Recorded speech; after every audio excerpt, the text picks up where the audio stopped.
Exercise 19.2 chapter number 19 unit number 19 class mathematics का question number 5 आपके सामने लिखा।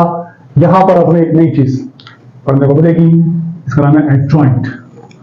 और अगेन इस तरह से हमें डिटरमिनेंट निकालना सीखा था 2/2 और 3/3 का, इसी तरह से हम एडजॉइंट निकालना सीखेंगे 2/2 और 3/3 के मैट्रिसेस का। और अगेन इसमें वही बात है जो डिटरमिनेंट में थी कि दोनों के फॉर्मूले डिफरेंट थे 2/2 का 3/3 के, यहाँ पर भी दोनों के फॉर्मूले डिफरेंट हुए। 2/2 का फॉर्मूला अलग है और 3/3 का फॉर्मूला बिल्कुल अलग है। तो पहले हम देखते हैं कि 2/2 का एडजॉइंट हम कैसे निकालेंगे, फिर उसके बाद हम 3/3 का एडजॉइंट निकालना सीखेंगे इसी वीडियो के अंदर इंशाल्लाह। क्वेश्चन नंबर 5 में find the adjoint of the following है, और ये तीन हमारे पास इसमें मैट्रिक्स देंगे। इसमें से दो मैट्रिक्स 3/3 के हैं और एक मैट्रिक्स 2/2 का है। तो उसमें से पहला मैट्रिक्स लिखते हैं हम, दैट इज ए हमारे पास मैट्रिक्स है, और ये मैट्रिक्स हमारे पास है 1 6 4 और 7। ये ए मैट्रिक्स का हमें एडजॉइंट निकालना है। एडजॉइंट निकालने के लिए तरीका क्या होगा कि सॉल्यूशन शुरू करते हैं इसका। 2/2 का एडजॉइंट निकालना बहुत आसान काम है। आपने सिर्फ ये करना है कि अगर आपके सामने मैं यहाँ पर ऐसी समझाने की कोशिश करूँ आपको, जैसे कि आपके सामने एक मैट्रिक्स है ए बी सी डी, और ये एक ए मैट्रिक्स है, और इसका एडजॉइंट ऑफ ए निकालना हो तो ये भी एक मैट्रिक्स ही बनेगा। एडजॉइंट ऑफ ए भी एक मैट्रिक्स ही बनेगा। कैसे बनेगा कि इसके जो मेन डायगोनल है, इनकी जो मेन डायगोनल है इनकी जगह शिफ्ट कर दीजिए। यानी कि जो 1/1 है उसको 2/2 कर दीजिए, और जो 2/2 है उसको 1/1 कर दीजिए। यानी कि ये ए की जगह डी को जाएगी और डी की जगह ए को जाएगी, डी आने जाएंगे और ए आने जाएंगे। एक ही काम हो गया। और दूसरा काम आपको करना है बाकी दो के साथ उनकी सिर्फ साइन चेंज करनी है। क्या चेंज करनी है? साइन चेंज करनी है। अगर प्लस का तो माइनस कर दीजिए, माइनस का तो प्लस कर दीजिए। यानी कि ये हो जाएगा माइनस बी और हो जाएगा माइनस सी। इनकी जगह चेंज करनी है, सिर्फ साइन चेंज करनी है। जगह मेन डायगोनल की चेंज करनी है और जो मेन डायगोनल के अलावा बचेगा उसकी सिर्फ साइन चेंज करनी है। ये फॉर्मूला है एडजॉइंट ऑफ ए का 2/2 का। तो अगर हम यहाँ निकालने की कोशिश करेंगे, हमारे पास यहाँ पर ए एक मैट्रिक्स है 1 6 4 और 7, और मैं कहूँ आपके इसका एडजॉइंट ऑफ ए निकालिए। तो एडजॉइंट ऑफ ए क्या हो जाएगा? 7 -6 -4 एंड 1। ये आपके पास आंसर आ गया। इसमें से तीन बार उसने किए एडजॉइंट कैसे निकालते हैं। अब 2/2 का एडजॉइंट की प्रैक्टिस हमारे सामने और मजीद आगे आएगी। 2/2 के एडजॉइंट की प्रैक्टिस मजीद और सामने आएगी। क्या हमारे सामने 2/2 का एडजॉइंट हो गया। बहुत आसान सी बात है, कुछ भी नहीं करना, आपने कोई कैलकुलेशन नहीं, कुछ भी नहीं, सिर्फ जगह शिफ्ट कर दी है। और वो माइनस का है तो प्लस का हो जाएगा, प्लस का तो माइनस का हो जाएगा। ये हमने आपको करके दिखाया। नेक्स्ट हमारे पास 3/3 ये मैट्रिक्स का एडजॉइंट है। फॉर्मूला में पहले आपके सामने लिख देता हूं कि फॉर्मूला उसका किस तरह है। उसमें कोफैक्टर हमें निकालना पड़ेगा, हर एलिमेंट का कोफैक्टर निकालना पड़ेगा। मतलब क्या होगा कि जो हमारे पास एडजॉइंट होगा किसी भी ए सेट का, अगर आप एक एडजॉइंट सॉरी ए मैट्रिक्स का एडजॉइंट ऑफ ए या कोई मैट्रिक्स है, तो उसका क्या होगा? A11 A12 A13 A21 A22 A23 A31 A32 A33 और इसका ट्रांसपोज।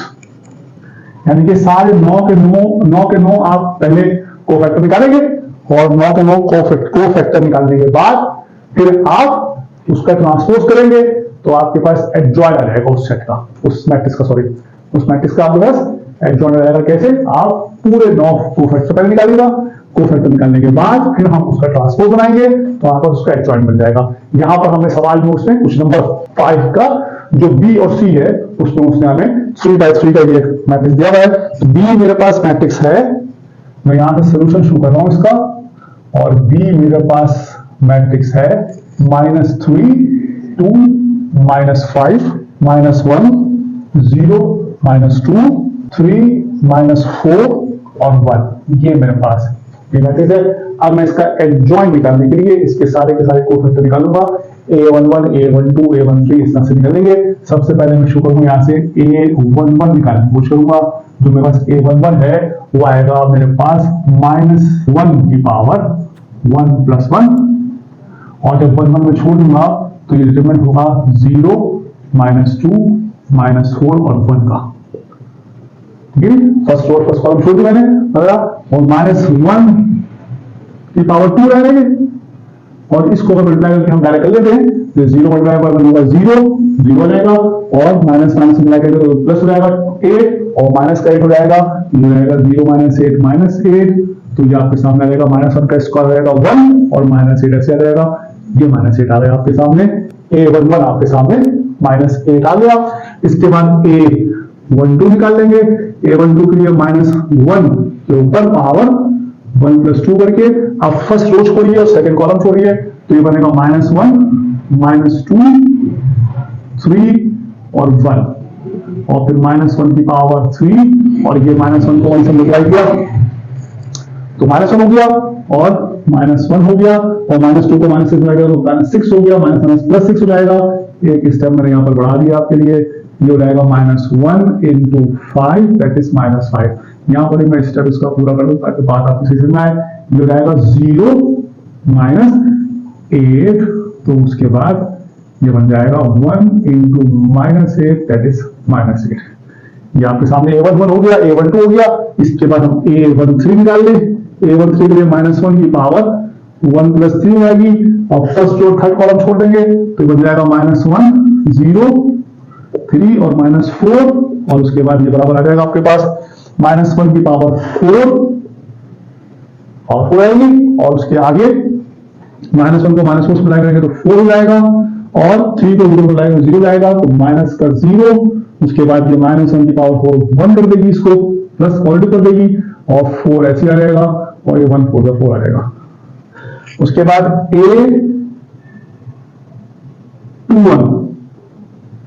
a21 के अंदर क्या होगा फिर -1 की पावर 2 + 1 और 2 + 1 मतलब सेकंड रो छोड़ेंगे आप, सेकंड रो फर्स्ट कॉलम छोड़ेंगे तो बनेगा 2 -5 -4 और 1 और उसके बाद आगे चलेंगे तो ये -1 की पावर 3 इंटू 2 × 2 -4 को -5 से मिलाएंगे तो 20 तो फिर हो जाएगा -1 × -18 दैट इज +18। ये आपके पास आ गया a21।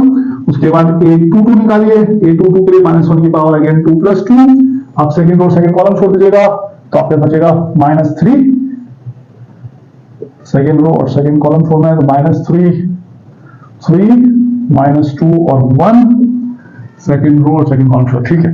तो ये आपके पास आ जाएगा उसके आगे से -1 की पावर 4 इंटू -3 -6 +6 हो जाएगा और ये आपके पास हो जाएगा 1 × 3 दैट इज 3 आपके पास आ गया a22।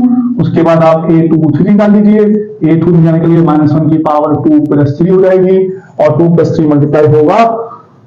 अब हम सेकंड रो और थर्ड कॉलम छोड़ देंगे तो -3 2 3 -4 -3 2 और -3 -4 ये हमारे पास बचेगा।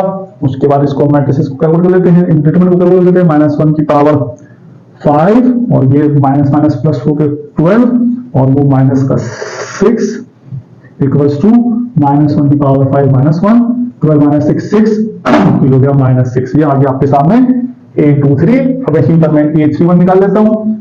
a31 मेरे पास आ जाएगा -1 की पावर 3 + 1 और ये मल्टीप्लाई होगा। अब थर्ड रो छोड़ देंगे, फर्स्ट कॉलम छोड़ देंगे, थर्ड रो फर्स्ट कॉलम छोड़ेंगे तो वहां पर बचेगा 2 -5 0 और -2 तो बचेगा -1 की पावर 4 इंटू 2 मल्टीप्लाई -2 -4 और -5 मल्टीप्लाई -0 0 माइनस का 0 हो जाएगा ये और ये फिर आपके सामने रहेगा 1 इंटू -4 दैट इज -4। ये आपके पास आ गया a31। उसके बाद a32 यहां निकाल लें। a32 आपका रहेगा -1 की पावर 3 + 2 -3 + 2 रहेगा। अब थर्ड रो और सेकंड कॉलम छोड़ दीजिएगा, थर्ड रो और सेकंड कॉलम छोड़ दीजिए तो आपका बनेगा -3 -5 -1 -2 थर्ड रो और सेकंड कॉलम छोड़ा तो बना।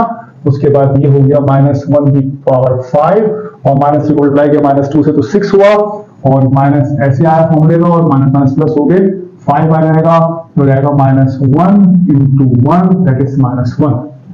और आखिर में a33 निकाल लेते हैं। a33 के लिए माइनस की पावर 3 + 3 थर्ड रो और थर्ड कॉलम छोड़ दीजिए तो आपके पास बचेगा -3 2 -1 0 और यहाँ पर जाएगा -1 की पावर 6 इंटू 0 हो जाएगा मल्टीप्लाई होके और माइनस प्लस का 2 हो जाएगा, ये हो जाएगा 1 × 2 दैट इज 2। ये आपके पास आ गया a33।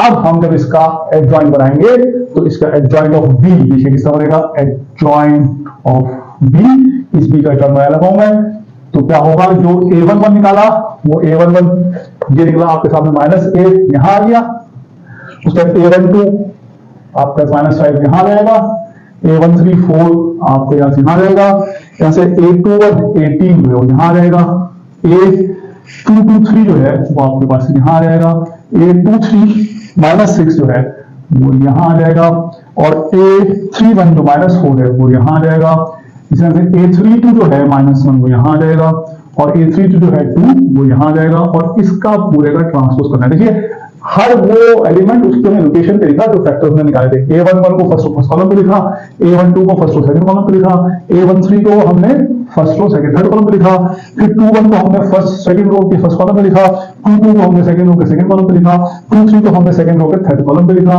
31 को हमने थर्ड रो के फर्स्ट कॉलम में लिखा, 32 को हमने थर्ड रो के फर्स्ट सेकंड कॉलम में लिखा, और 33 को हमने थर्ड रो के थर्ड कॉलम में लिखा, और अब इसका ट्रांसपोज बनाएंगे तो हमारा आंसर आएगा, यानी कि जो एडजॉइंट ऑफ बी है एक्चुअली वो आपके पास कुछ ये है, -8 -5 और 4 18 3 और -6 -4 -1 और 2, ये आपका आंसर आ गया। ये आपके सामने आ गया, कोफैक्टर के जरिए से हमने डिटरमिनेंट एडजॉइंट निकाला मैट्रिक्स का। इस सवाल का क्वेश्चन नंबर 5 का बी हिस्सा था, ए हिस्से में हमारे पास 2x2 का एक मैट्रिक्स था जिसका हमने एडजॉइंट निकाला था, उसका एडजॉइंट निकालना बहुत आसान था, हम बता चुके आपको, वो आगे भी आएगा इंशाल्लाह, उसको हम सॉल्व करेंगे। और ये हमने 3x3 का आपके सामने एक एडजॉइंट निकाला, इसके अंदर हर पहले हमने फॉर्मूला बताया आपको कि हर पोजीशन के लिए आपको उसका कोफैक्टर निकालना पड़ेगा, और जो कोफैक्टर पुट करके उसमें आप ट्रांसपोज करेंगे फिर निकालेंगे। अब कोफैक्टर निकालने के लिए मैंने यहाँ पर 1 1 1 2 1 3 2 1 2 2 2 3 3 1 3 2 3 के सारे फैक्टर कोफैक्टर निकाले। उन कोफैक्टर को निकालने के बाद मैंने यहाँ पुट किया एडजॉइंट ऑफ बी के कोफैक्टर के ट्रांसपोज पे, इसका ट्रांसपोज बनाया, ये बात आंसर हो गया। ये जो क्वेश्चन है ये बहुत एक इंपॉर्टेंट क्वेश्चन है, जो कि हम जब सेशन एंड में पहुंच होंगे वहां पर हम आपको इंपॉर्टेंट से बताएंगे, तो उसके अंदर बताएंगे। ये क्वेश्चन जो है वो आपके लिए लॉन्ग सेक्शन के अंदर एक इंपॉर्टेंट सवाल है, जो कि पेपर में, बोर्ड के पेपर में 10 नंबर का आता है, और इसमें सारी चीजें बहुत सारी कैलकुलेशन है इसके अंदर। आप देख सकते हैं कि बहुत ज्यादा इसमें गलती का इम्कान होता है, क्योंकि छोटी छोटी मल्टीप्लिकेशन और एडिशन इसके अंदर होती है, लिहाजा इसको बहुत ध्यान से करना होता है।